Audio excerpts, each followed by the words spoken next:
I literally can't believe what I'm about to say. The CIA agent who stole all the gold bars, remember that?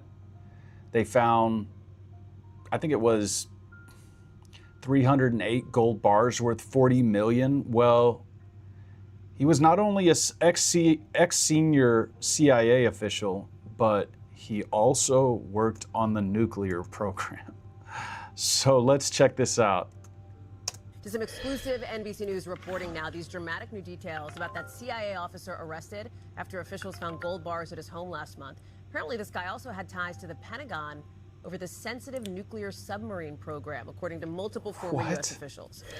Okay, that's always great when we have a thief stealing hundreds of gold bars worth tens of millions of dollars.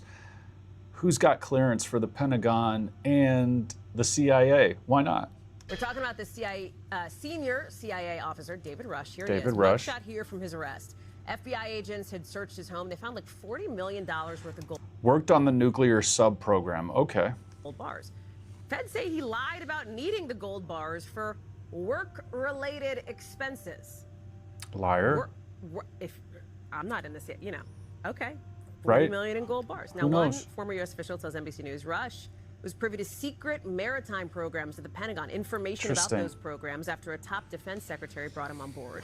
Defense official. His attorney and the CIA declined to comment on his role. Let me bring in Courtney Kube with the exclusive. Of course, because in a world of espionage and secrets, anytime you talk, guys, remember you make yourself vulnerable. I've learned that dealing with big businesses.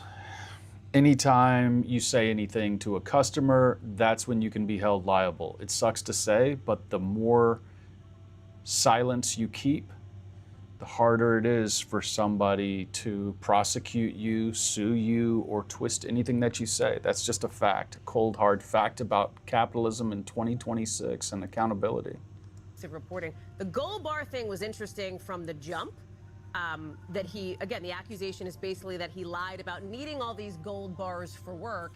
And now we're finding out that this senior CIA official apparently had links to some of these other places like the Pentagon and these other programs.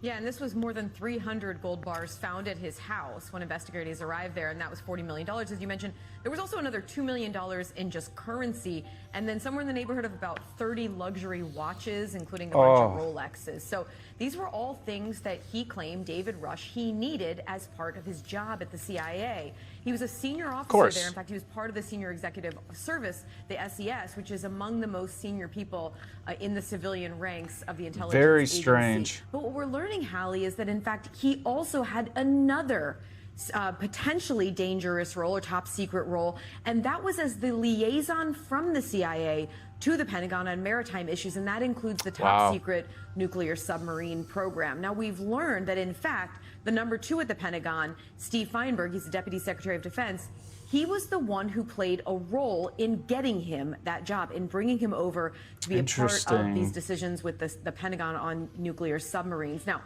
Feinberg has not been accused of any wrongdoing here, but it sure makes this case, which was already fascinating, even more interesting, Hallie. Absolutely.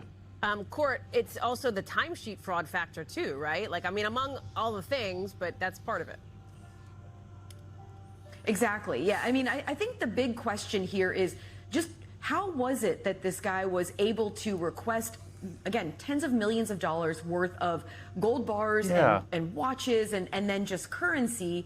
And it took so long for the CIA to sort of follow the money and figure out that he was hoarding it or keeping it. Well, that's not that hard to believe. He was a senior official. So, I mean, he's pulling all the strings and he's well connected. He got the job off of a referral, and it's not that hard to understand. At his house. And then there are a lot of questions about his background and how he was able to get to such a potentially sensitive job when it's not really clear whether all of his background actually. I've said this before.